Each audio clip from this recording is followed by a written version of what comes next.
Now, I've been off of YouTube for a while now, and while months and months between uploads seems like I'm actually going outside and touching grass, that could not be farther from the truth, as I've actually been building up my tolerance of crack cocaine all along, as it's an essential step in understanding the lore of Bloodborne. Now, in the video gaming sphere, Bloodborne is the practical equivalent of they, them, pussy, alright? You don't really understand it, but fuck if it doesn't keep you coming back for more free. I've probably played this game a handful of times by now, start to finish, but if you were to ask me what this game is even about, I'd be proud to say I got nary a fucking clue, brother. This game really is built different, and it all becomes evident when you compare the first objective of this game to any other game's first objective. For instance, in Ocarina of Time, the first objective you have is to get used to the 3D mechanics, jumping between platforms and shit. And then of course you meet the great Deku tree, who tells you all about the must-have games if you're above a certain age. This tree is fucked up, bro. In Bloodborne though, you start off with a cutscene involving a man who hints at you having some sort of venereal disease, which then cuts to you waking up on an operating table with a missing wallet and quite possibly one less kidney. Your first objective is of course to fight and kill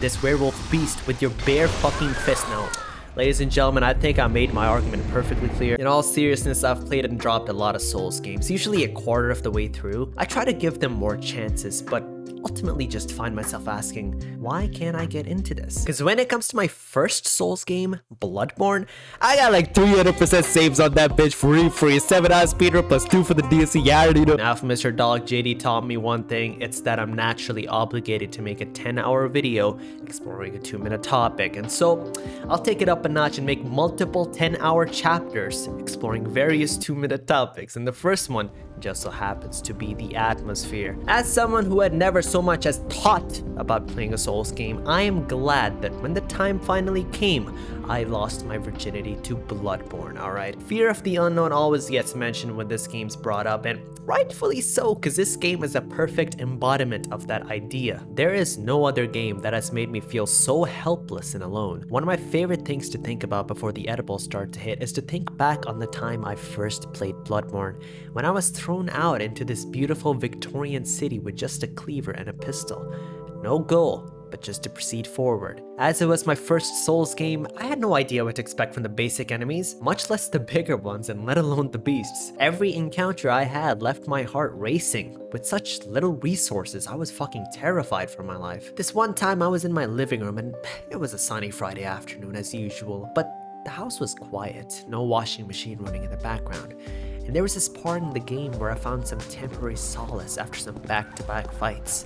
But then my focus shifted to someone weeping in the other room of my house. And I really do feel like the average creepypasta protagonist dropping the "but I was home alone" line, but really I couldn't believe it. I heard it in my fucking house. And then of course it dawned on me. It's the game's fucking background audio. It's definitely not something that happens to everyone, but that incident is forever engraved into my donkey brain. I stared at the screen for a solid 2 minutes afterwards, still slightly unsure if the weeping was in fact coming from the game. I was already very unnerved from navigating the darker entire parts of the city, and as cliche as it is, this incident made me realize that maybe this city isn't so beautiful after all. If it wasn't already fucking obvious. Now, it's a striking contrast to me playing the game now, perfectly timing every enemy's attack with a gunshot and spamming viscerals, all the while not even being fazed by the most vile, disgusting, Lovecraftian cosmic horrors that don't necessarily look like they belong in this dimension, might I add, but Lord knows a brother gotta get that 7-hour speedrun for free. There's something beautiful in being thrown into a grand mystery, having to uncover it all for yourself, knowing that the truth is way above your pay grade, because let's admit it, alright, even Jason Blundell has a chill running through his spine when the name of Hidetaka Miyazaki comes up. And so we know nothing but to just seek Paleblood to transcend the hunt. Now proceeding forward, just kidding, you don't proceed forward in a Souls game, man, I should have never fought that werewolf, now I'm stuck in purgatory then. It's clear here that we know one thing, that things don't just simply die in this world, but rather their consciousness lives on in the dream world. This is precisely the point in the game when you realize that the edibles really are starting to hit a little bit. You don't really discover too much in this eerie, unusually calm place of solace you escape to every time you die in the overworld. Besides a couple of weapons, a note telling us to halt the source of the spreading scourge of beasts, which might very well be a euphemism for what Reagan thought he was doing in the 80s, an 8-foot tall lifeless mommy GF doll, and of course a guy called Germany, who tells us to go on a hunt because a junta must hunt. Now it's clear at this point in time that we will be following the age-old principle of fucking around and finding out for the rest of the game. The more you fuck around, the more you're gonna find out. You spend an hour or 10 dying endlessly to the most mundane NPCs. You shit bricks when you encounter whatever in God's name this is. You take a blind corner, never take a blind corner in a Souls game, and finally you make it to the bridge. Okay, we need to turn back immediately. You can go back to the clinic in which you had your kidney stolen and find a doctor named Yusefka. Doesn't let you in, but just gives you a blood vial as a way to tell you to fuck off. Damn, alright. At a certain point of fucking around and finding out, you'll come across Gilbert. Now, my apologies to anyone named Gilbert in 2022. That in and of itself is very unfortunate, but he points you to a place called the Cathedral Ward in the Healing Church, because that's where he believes that the special blood we're looking for originates from. He'll also tell you to go to the Great Bridge. Don't go to the Great Bridge. Trying to figure out a way through this city felt like navigating a labyrinth to me. In hindsight, it's so linear, but as it was my first time with this kind of game, I ran in circles half the time. Every time I discovered a new pathway, a surge of dopamine would go through my nuts, but then the anxiety would set in. Will I die to an enemy before I find a checkpoint? Will I remember how to get back here after I respawn? And of course, as a third-person spectator, you'd see me dealing with the generic cookie-cutter enemies as if I were trying to beat Melania taking 0 hits, because I wouldn't dare risk losing all that progress. The game was already fucking with me enough as was. Of course, naturally, I came across this window with a little girl in a very unfortunate situation. You know, not only has her dad went out to go get some milk, but so has her mother. She has to give some music box that her dad loved to her mother, who wears a red brooch if we ever find her. Yeah, whatever, bro. I was skipping half your dialogue. I'm sorry. Anyway, you go south, fight the main boss, Father Gasoline, and damn, I'm sure she wasn't dropped as Now, Father Guacamole is where the new player has his first ego check. At this point, I had personally gained a decent amount of confidence from the obscene amount of trial and error, or as I like to call it, the fucking around and finding out that I partook in for the past couple of hours, but nothing could prepare me for Father Gorgonzola, what seemed to me the ultimate test of reflexes and critical decision making. One single misstep, and you have to walk all the way from Ohio to Egypt just to try the frenzied boss fight again. Eventually, of course, through sheer willpower and formidable determination, I finally beat Father Gastric Bypass, or at least that's what I wanted to happen, bro. I fucking googled some shit, found out that the neat little music box that I received do be making them kind of tribalzo. I was still proud, goddammit. Even with the music box, it felt as if I overcame the greatest hurdle any human could have ever faced. Besides that, I kind of noticed something. The number beside the eye symbol on my HUD had raised, and after returning to the Hunter's Dream, oh my god, the 8-foot tall mommy GF is alive. Now, this eye thing primarily serves to practically function as your very own schizometer, or a schizometer if you will. Every time you see a sweet cosmic horror beyond your comprehension, you become that much more insane, but there's something in it for you too. You get to unlock leveling up with those sweet schizo points. Now, we don't do dex builds in my part of town. We max strength, we ignore everything else free. Coming back to the Father Gaston Chapel, there's a note that clears up some built-up confusion regarding one's very own purpose of life. The Bergenworth spider hides all manner of rituals and keeps our lost master from us. Terrible shame. It makes my head shudder uncontrollably. Now, for me, this didn't really clear up any confusion whatsoever. In fact, the amount of questions I had quadrupled. The biggest question of which being, who is the motherfucker writing these notes free? I went back to Gilbert, of course, and my guy was quite literally mystified. He did not know what a Bergenworth even was. Out of curiosity, I went back to the clinic, and the woman who was telling me to go away because it was too dangerous was now asking me to bring the infected to her. Why is her voice different? While Gilbert is as lost as a motherfucker can be, in the Cathedral Ward you can find Alfred, who does in fact have a clue about what Bergenworth is. He says it was a school of research, which eventually gave way to the Healing Church, that everything sacred in YHARNAM can be traced back to Bergenworth. Now, at this point in the game, the alarms in my head were going off. Is this a Group 935 situation? Is the Special Blood really Element 115? Is Hidetaka Miyazaki really just Jason Blundell's alias? After all, I've never seen the two in one room together, so yeah, I already fucking know. Path to the Grand Church here is blocked, seemingly requiring an item to unlock. Now, the quest to understand the source of the quote-unquote special blood has to be put on hold, as you must find an alternate route. The only one there leading to Old YHARNAM, or what seems to be the devastated ruins of it anyway. The important thing to know here is the abundance of these antidotes that the enemies drop. The item description details how they're used to treat ashen blood, a baffling sickness that ravaged Old YHARNAM long ago, and how this ailment eventually triggered the spread of the beastly scourge. Now, Hidetaka Miyazaki took a page out of Blundel's book, because to understand more about this, you have to read a comic. Now, the important background to the Ashen Blood incident will have to be the special blood we've been looking for all along. It began long ago. There were a group of There were a group of scholars at the school called Bergenworth who stumbled upon this massive labyrinth underground. A labyrinth constructed by an ancient superhuman race known as the Pthumerians, who are said to have unlocked the Eldritch Truth.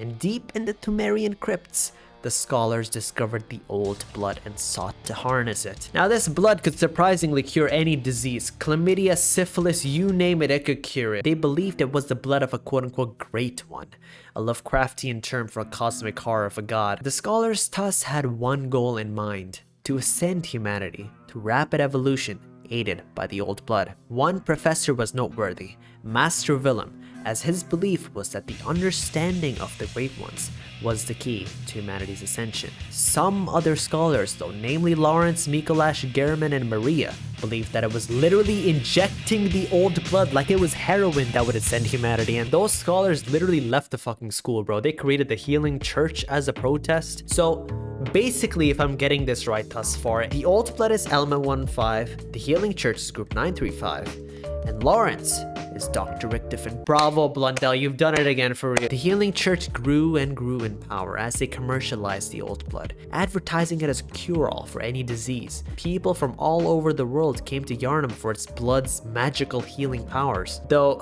the scholars at Bergenworth knew that this would be the downfall of humanity, as the more you use the old blood, the more susceptible you are to the scourge of the beast. The blood ran YHARNAM, you see. The city didn't have pubs or taverns and the like. The blood was the entertainment. It was intoxicating, refreshing, rejuvenating. The public, of course, didn't know that the blood was slowly transforming them into beasts, and the Healing Church wanted to keep it that way. Gehrman funded this thing called the Workshop, and he trained the first hunters to quietly dispatch of any beasts and keep the public unaware. That didn't work for very long, however, as when the Ashen Blood epidemic ravaged Old YHARNAM, the excessive use of the blood ministration to help cure it led to a scourge too powerful to stop. Word of this scourge, of course, traveled, and a hunt was called. Gehrman shut the workshop down, as silent hunters who worked in the dark were no longer needed. The new Healing Church hunters came, led by the hunter Ludwig, to enact martial law. They roamed the streets with huge weapons, killing any beast they saw. They armed the citizens and made them more powerful by making them consume the old blood, and of course, anyone with a brain can clearly see how fucking detrimental this is, as the more hunters you recruit by making them consume the old blood, the more the people who will transform into beasts, and the stronger the hunters, the stronger the beasts. So, ladies and gentlemen, I think humanity is doomed. You already fucking know. In the comic, it's actually shown that the Healing Church poisoned the water supply of Old YHARNAM with Ashen Blood themselves. They put 5G in their water, made the frogs turn into ghostly apparitions for real. In essence, they fed them poison so they'd buy their quote-unquote cures. All the while they suppressed their medicine. Speaking of medicine, the amount of crystal methamphetamine these four must be on to still be channel members, like with my upload schedule in this economy, got me fucked up. I love him for real. Turn that bell notification on to get notified once a year. You already fucking know. Now, coming back, Old YHARNAM doesn't really have much more to it. We don't talk about the blood-starved beast at the end of the area, of course. I don't know what you're talking about. Now, the thing about this boss is that I didn't even beat it on my first playthrough. Alright, my oldest brother beat it for me. In fact, he practically beat every boss for me while I sat there and just observed. Ah, yes, I didn't know you had to dodge into the boss named Blood-Starved Beast. That is very ingenious, as it'd probably expect you to dodge away like a normal person. After you beat the boss, the YHARNAM locals become just a little bit scared of you, as you did just beat a boss called the Blood-Starved Beast after all. Now, this is the point in the game where you exploit the mythical Cum Dungeon, as it's called. A very challenging, yet rewarding dungeon. You walk 5 meters and get more money than you ever would playing the game normally for 6 hours. So ladies and gentlemen, 7 hours Peter, you already fucking. And so with there being nothing left to do in Old YHARNAM, you ought to go back to the Cathedral Ward. And of course, as you try to do that, you casually get kidnapped, as it's a Souls game after all. And if your kidney wasn't stolen at the beginning of the game, now it's definitely been stolen. It's clear waking up in this unseen village, as it's called, that it's an optional area. Although, what purpose does it serve? The Unseen Village may or may not be a reference to one of Lovecraft's short horror stories, The Nameless City, in which the protagonist stumbles upon a lost city in the desert, finding a passageway that goes deep, deep underground. Expecting that it was the ancient remains of an old human civilization, he was surprised to find strange carvings and the mummies of a bizarre reptilian race whose spirits manipulated him to succumb deeper and deeper into the void, down what seemed to be a never-ending flight of stairs. Instead of finding strange carvings in the Unseen Village though, you'll find strange notes instead, alluding to a ritual that must be stopped lest we all become beasts. It can be inferred that some sort of ritual is the root cause of the beast scourge, but that the ritual is also hidden due to the spider, making it impossible to get to? Aside from that, a note outside reads, "Behold, Paleblood sky." Bro, what do you mean? While you were spending your time in the unseen sex dungeon, the door that leads to the grand church in the Cathedral Ward area magically opened because you were deemed worthy or some shit. Now, while your destination is the Bergenworth School, there's not really a path available to it right now, so you'll just have to head into the grand church and ask around, I suppose. "Hi miss, do you know how I can get to Bergenworth? Also, what's a Paleblood?" Now this boss primarily serves as a way for the game to tell you to fuck off and come back later, and so you go left of the grand church in an area where the riflemen and the dogs are harder than the main boss of the area for some reason.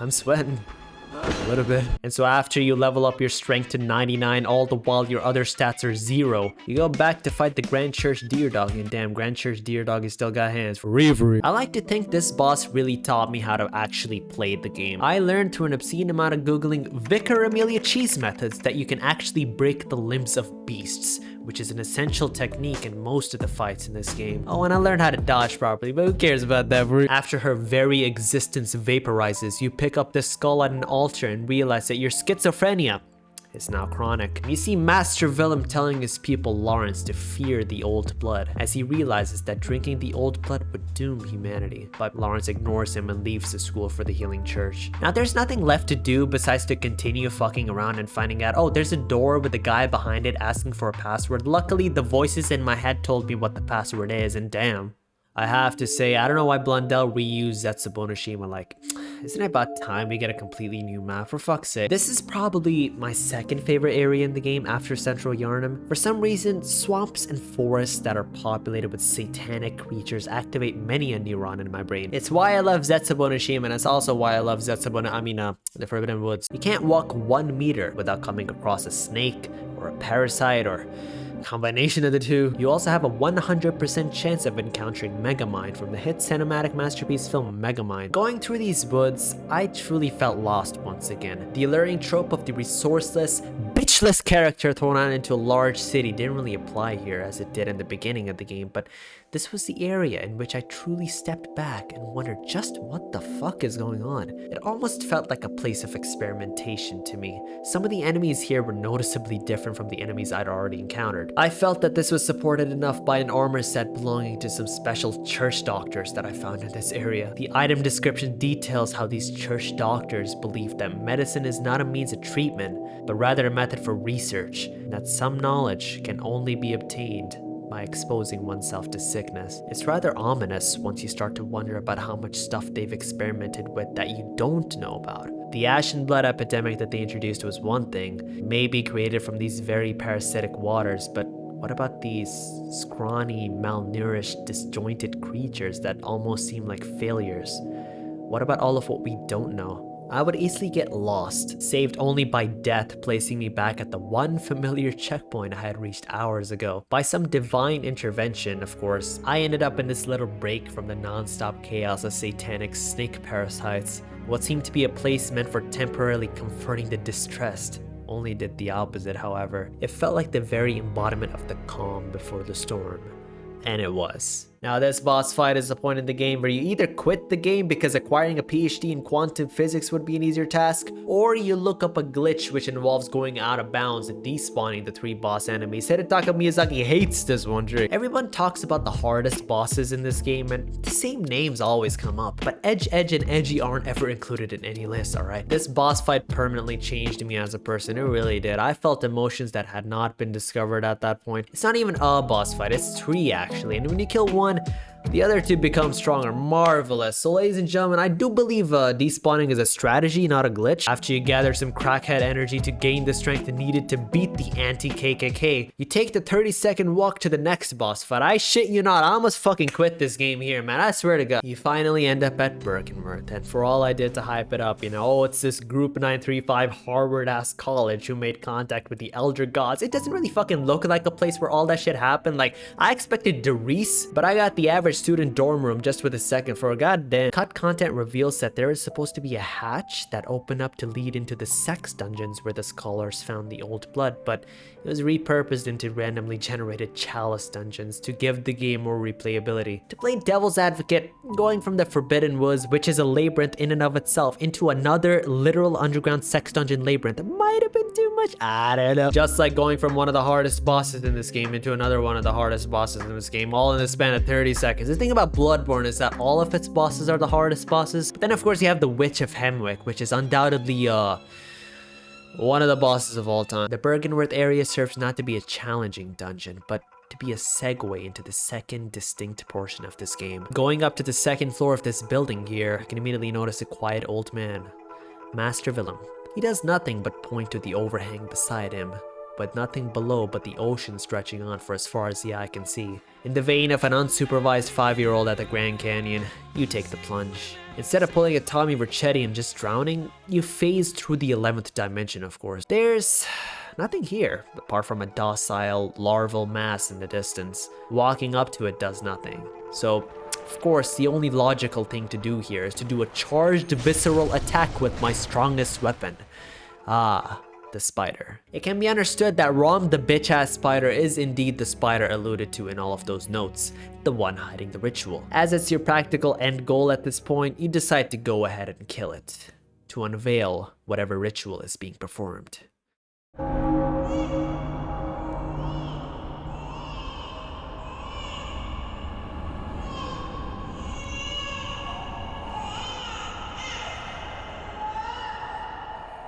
You really shouldn't have done that.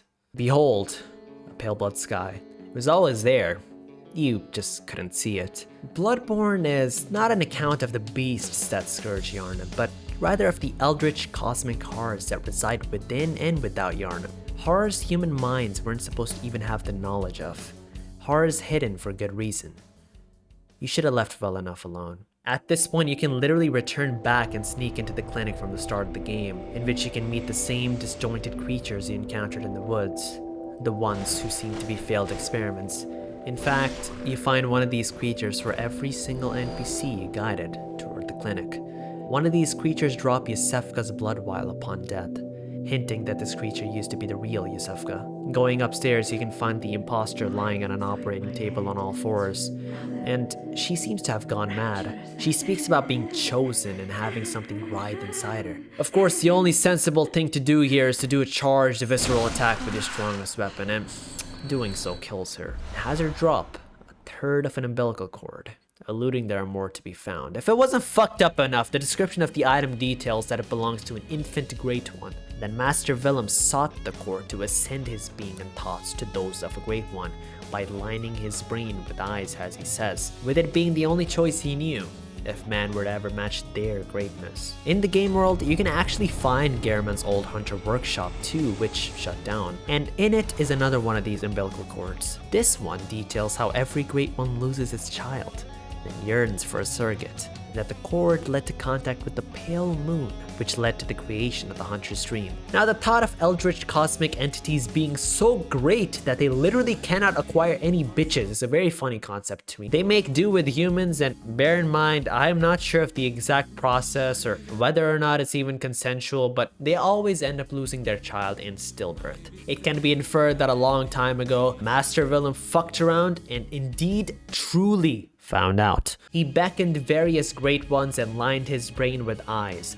Eyes, that's what the in-game mechanic of insight is. Knowledge of things beyond human comprehension ascends your being closer and closer to that of a great one, or so Willem thought. Now, the other scholars who fucked off to create the Healing Church believed that it was the blood of the great ones found in the crypts that would ascend humanity. I interpret that to tie into the in-game mechanic of blood echoes. While it does serve as currency, Killing beasts has you absorbing their blood, serving as a metaphor for power. The stronger the beast that you kill, the more powerful you become. Anyway, coming back to the Yargul Chapel, you can find a sinister note that reads, "Nightmarish rituals grave a newborn. Find one, and silence its harrowing cry." Now it seems Hidetaka Miyazaki really do be asking you to carry out infanticide with no further elaboration for real. There's admittedly not much to do in this area, besides going down the one straight and narrow path to find the one previously closed big ass door now open. Oh! 5 million square foot open area. I hope that doesn't mean there's a boss fight that's gonna be happening. It's tough to understand this monstrosity. At first it seems like one of the great ones, but what even is a great one? This one seems like an amalgamation of human bodies, and given the theme of experimentation already established from as far back as the Forbidden Woods, and the pathway to the boss fight having walls with petrified human bodies embedded within them, the implications are quite sinister. Shit just gets weirder as you get to the end of the pathway following the boss and find a mummified corpse. Touching it transports you into some lecture building. Could this be the real Bergenworth? Or is it something else? Notes scattered throughout the various rooms only seem to make matters more confusing, though one note in particular stands out. The nameless moon presence, beckoned by Lawrence and his associates. Paleblood. Now it's at this point where shit gets a lot more clear, as much as I can get anyway. Paleblood isn't some special type of blood. It isn't a euphemism for crack cocaine either, but rather some sort of deity that the Healing Church and or their associates were trying to simp for. Stepping out of the building of course transports you into a nightmare, or specifically the nightmare of Mensis. Now, there have already been a couple of places in the game world that are so-called dreams. The Hunter's Dream, the optional area, the Nightmare Frontier, and now of course the Nightmare of Mensis. And the thing about Dreamlands is that they're fundamentally a Lovecraftian concept, in that alternate worlds exist in parallel to ours. One can actually transport their consciousness to these very real alternate realities by dreaming, similar to the act of lucid dreaming in real life. To understand more about what the Nightmare of Mensis even represents, one must go back and acquire a key to a side area of the game. The description of the key details that the highest members of the Healing Church were the School of Mensis, based in the Unseen Village, and the Choir, based in the Upper Cathedral Ward. Now we already know about the moderate amount of tomfoolery the Healing Church were partaking in, what with them single-handedly spearheading an AIDS epidemic in YHARNAM, but we still haven't really discovered the source of the special blood in modern times. Yes, we know it was discovered in the ancient sex dungeons underground, possibly left over by the ancient Pthumerian race who made contact with the Great Ones and consumed their blood, later practically going extinct due to the same beast scourge that comes with consuming the blood in the first place. So this is already some Mob of the Dead cycle repeating type of shit forever. But it wasn't exactly embedded within the walls, was it? It had to have come from a creature of some sort. Well, with this key, you can travel behind the cathedral, deep underground, and see for yourself just what they were harvesting. The Choir was tasked to study this abandoned Great One.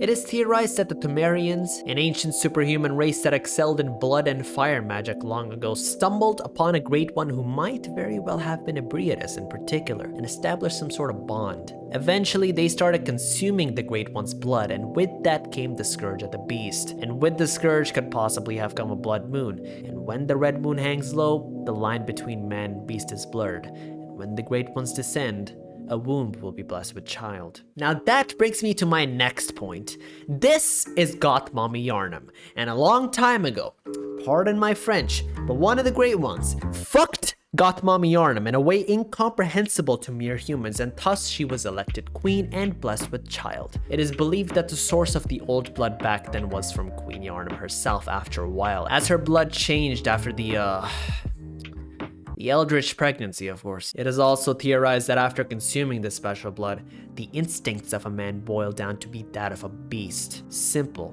crazed, and lustful for blood. Many of the ancient Pthumerians are believed to have gone mad, and when a crack addict can't get their daily fix, they do whatever they can to do so. Whenever you find Queen YHARNAM in spirit, you can see blood pooling and oozing down from her abdomen, staining her dress. Maybe the Pthumerians took her blood by force in the end, and consequently your child. This is the future that the liberals want smack my head. It could very well have angered whatever eldritch great one it was that fathered the child, consequently resulting in the scourge of the beast, although that would assume that the scourge only ever was a thing as a result of the drunkenness and the desperation that naturally comes from consuming the blood, although that is just one of the game theories. Many things in this game are left up for interpretation anyway. What does support this theory in particular is how you can find a form of Queen YHARNAM in one of the optional dungeons. Now I'm not sure if this is canon or literal, in fact I just take it as a symbolic fight more than anything, as you can see her still carrying her child, but with her hands in shackles. Maybe it symbolizes a state of the past that you can relive, killing her and her child just as the Pthumerians once did. And when she dies, she drops this. Now, I'm not liking the implications, but I don't even know what the fuck this is, to be honest. It's definitely worthy to note how you can hear a newborn crying in the game world after you defeat Rom. A newborn possibly associated in the now uncovered ritual. A newborn whose cries we must silence, as sinister as that sounds. A newborn whose cries are the loudest while in the nightmare immensis. Now you see, proceeding forward in the nightmare world, you can find Mikolash, one of the old scholars from Birkenworth, who left and eventually led the school immensis. Not much can even be understood from this boss fight, as his dialogue seems to indicate that he's gone clinically insane. He seems to beg for eyes, as what can be inferred as Master Willem did for the vacuous Rom, indicating that Rom was once a human, and through Willem's experimentation with one of the umbilical cords had her gain so much insight and power as to artificially ascend her into a great one. Mikolash's boss fight is truly one of the bosses of all time. You'll spend 5 hours running around chasing him and only 2 minutes actually fighting him. It's very exciting, I have to say. It's only really after this boss fight where every single thing about this grand mystery gets clear. Again, as much as it can get anyway. You stumble upon Queen YHARNAM once more, who points you to this elevator leading into the boss fight arena. The boss fight arena with nothing but a baby's carriage in the center. You approach it and a great one descends and snatches the formless newborn away from you. Murgo's wet nurse. Murgo here would be the infant great one of Queen YHARNAM, the one that was taken away from her, and as this is a world in which things don't really ever die, the child's consciousness carried on in the dream world. You fight the newborn's wet nurse, but really you're just fighting an infant in the end. Killing both the nurse and the child, you seemingly end your main objective. You silence the newborn's cries and presumably ended the nightmare. With no way to go but back to the hunter's dream, you head there and find the workshop set on fire. Fitting time for some retrospection. All this time you built yourself up into a hunter who's endured it all, empowering the toughest of beasts incomprehensible to the average human. All of that hard work and struggle against insurmountable obstacles, just to climax with your killing of a newborn. How powerful you are. The infant great one gives another cord upon death, with the item description specifying how the school of Mensis acquired this cord, possibly from the corpse of Queen YHARNAM in the ancient labyrinths, and used it to beckon the great ones. You see, a while back, the school was performing many questionable experiments in Yargul. For example, in-game evidence shows how there were occult kidnappers, some of whom you can meet, who snatched unsuspecting citizens of the village for the purpose of experiments. It can be interpreted that the school was trying to recreate Willem's success with Rom, you see, but they failed, and the one reborn was the result of that, with all of the human corpses, possibly belonging to those that were kidnapped, amalgamated into one large gruesome mass, almost like a tumor. They were really dead set on both creating and making contact with the Great Ones. They took fucking around and finding out to the absolute extreme end. The school's final ritual would involve using the cord and making contact with another known eldritch god, Kos, though they never suspected Murgo would be the one to respond. One of the in-game items symbolizing the Great One, Odin's description, states how Odin is no different in losing a child and wanting a surrogate. It speaks of Odin as if he's formless, as if he's everywhere at once with only a voice belonging to him. For a Great One like that, he'd be a cut above all the rest easily. To ascend so much that you don't even have a corporeal form is a true definition of incomprehensible. It is believed that Murgo is the child of Queen YHARNAM and Odin mainly due to this. Even approaching Murgo with high insight, the infant Great One doesn't seem to have a form, only a voice. Of course, it could be just From Software making babies invisible when the objective is to delete them. Not like they haven't done it before in Dark Souls. Scholars over at the School of Mensis made contact with Murgo, and keep in mind, they did not prepare themselves one bit for it at all. Not They could have, anyway. Meeting an infant Great One, one who died in stillbirth in the corporeal world, let alone the child of possibly the most powerful Great One in the world of Bloodborne. It was too much for their minds to handle. Nightmare worlds are often created as punishments for provocative mortals by the Great Ones. When the researchers came into contact with Murgo, their minds scrambled into mush, killing them, with their souls along with the school itself dragged down into the Nightmare world. One person would somewhat survive this plunge, however, and it's Mikolash himself. It's kinda ironic. The only person in this game who might know anything about Ascension and the Great Ones firsthand is fucking insane, to say the least. One key point in the Lovecraftian mythos is how knowledge about eldritch gods beyond comprehension and certain things about the universe and beyond, that is to say forbidden knowledge, is best left alone, and for good reason, lest it utterly destroy the mental state of a person if they were to fuck around and find out. Think of it as an ant. With all the knowledge it has naturally, really just basic survival instincts, suddenly acquiring the knowledge of an eldritch cosmic god from the fourth dimension for even just a split second, only to return back to its normal life. It doesn't even have to be a cosmic god, it could just be the average human's knowledge, really. It's the theme of certain cosmic realities being so fundamentally disturbing to the point of driving people clinically insane, the revelation of which could collapse humanity as a whole. Mikolash perfectly encapsulates that ant who has sought forbidden knowledge and survived to tell the tale, or rather, exhibit the tale. That being what forbidden knowledge can do to the human mind. The School of Menses sought to ascend into Great Ones, and in the end, they didn't really fail. Not completely anyway. Sending to the top of Murgo's loft in the Nightmare World, you can pull this lever which sends a strange large mass all the way down the tower, following it down, down, down into the abyss. You can see for yourself, up front.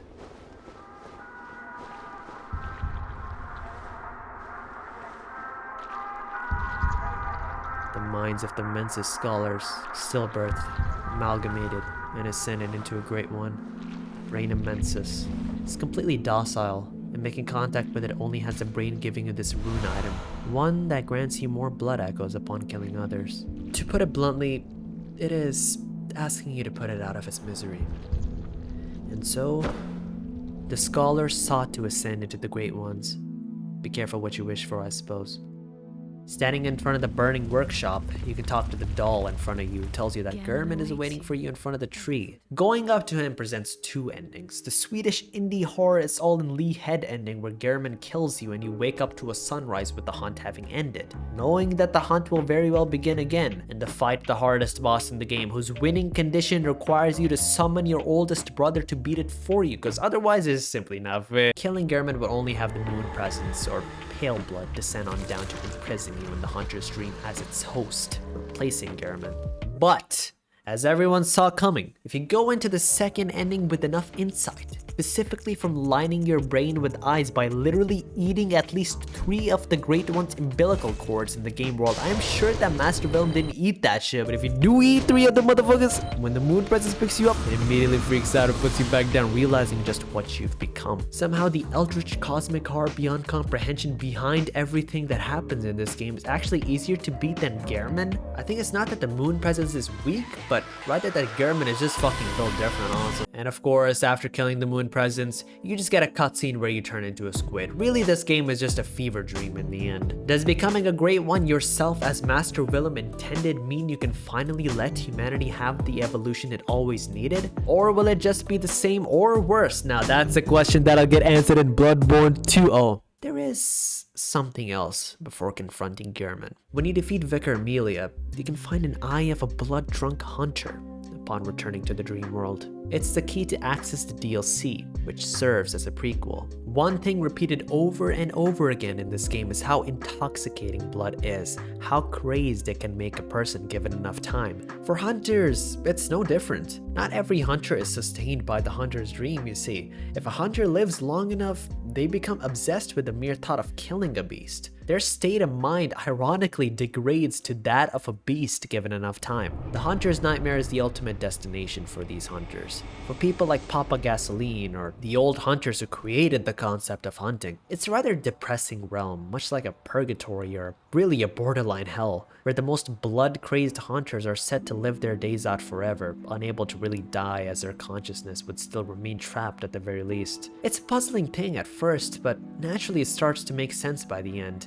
Getting there, you'll come across many of the old hunters of bygone days, hunters like Ludwig, who led the age of martial law when the scourge in YHARNAM was no longer secret. You can see just what time has done to him, just what the blood does to a human, if they even stay human. At a certain point, you come across the root of the failed experiments you came across in the main game, the one and only Healing Church's research hall. It's littered with patients gone mad, all alien and inhuman. Having a look at some strapped down to the operating tables, you can see syringes and tools jammed into their skulls. It's obvious they were never volunteers. The nightmarish fates of these patients, the perpetual screaming, it's truly a nightmare. One thing worthy of notice here would be some brain fluid you can pick up, whose description details how once there was a young girl whose older brother was determined to become a doctor, and so she willfully became his patient. And in the end, this led to their encounter with the eldritch truth, for which they considered themselves blessed. It's both fascinating and disturbing to think that the girl was Rom and her brother was Master Villain, although there isn't really any logical evidence besides this that would point to that, nor really even contradict it. It could very well be just talking about a patient the Healing Church were operating on, but the alternative is personally a headcanon I really find amusing. Going further than that though, you can find the hunter Maria, symbolically guarding her sin. To touch on that, you have to experience walking through the decrepit village that awaits ahead. A fishing town, ridden with parasitic aliens that were once humans like you and I. However, these were not the results of experimentation. This was the result of Kos, or rather the parasites teeming from its corpse that once washed ashore a long time ago. These villagers would investigate and find that harvesting it would be infinitely more valuable than everyday fishing, though they failed to realize that there were parasites in its corpse that would forever change their very humanity and transform them into kin. Word of the incident would travel all the way down to Bergenworth, where its researchers would send their strongest individuals, Gehrman and Maria, down to the village to investigate. It was a massacre. The two proceeded to slaughter every kin they came across, eventually coming across the corpse of Kos. They of course discovered that it was still carrying a child, still intact. They proceeded to cut its unborn body out of Kos and took it back to Bergenworth, where they retrieved the first Great One's umbilical cord and lined their brains with eyes through it.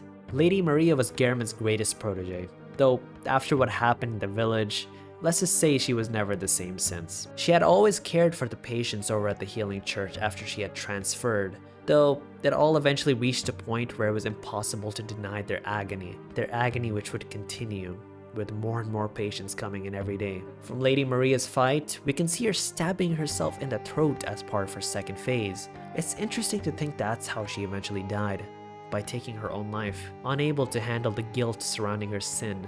Gehrman of course was never really the same after her death either, going as far as to craft a doll resembling her to gain some comfort. I really do hope the doll does not have alternative uses. What's dead in Bloodborne never really ever dies. The essence of Kos cursed the villagers and all hunters to end up in the hunter's nightmare for what they'd done to it and its child, the essence of which you can fight, setting it free from the nightmare along with Kos of course. While the nightmare itself won't really ever end, as it's practically a separate pocket universe, you can help some of the hunters by cutting their ties to that realm and finally letting them move on, forgetting the nightmare. All the old hunters are left to suffer for eternity. Hunters like Lawrence, eternally burning for his arrogance and pride, or like Maria, bound to mull over her actions for all of eternity. Just as he did for Mikolash, severing his tie to the nightmare Mensis and letting him pass on, you can do for all the hunters you find in this realm. And finally for yourself, if you let Gehrman take your life.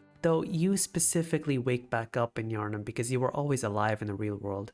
One of Lovecraft's quotes has been stated time and time again. The oldest and strongest kind of fear is fear of the unknown. The period of me starting this game up and feeling unnerved and even frightened at times, facing even the most mundane of enemies, seemed all but a distant memory to me. Having come all this way, I noticed I could finally look at the city, and I only felt one thing. I fucking conquered this bitch. Now let me do it again.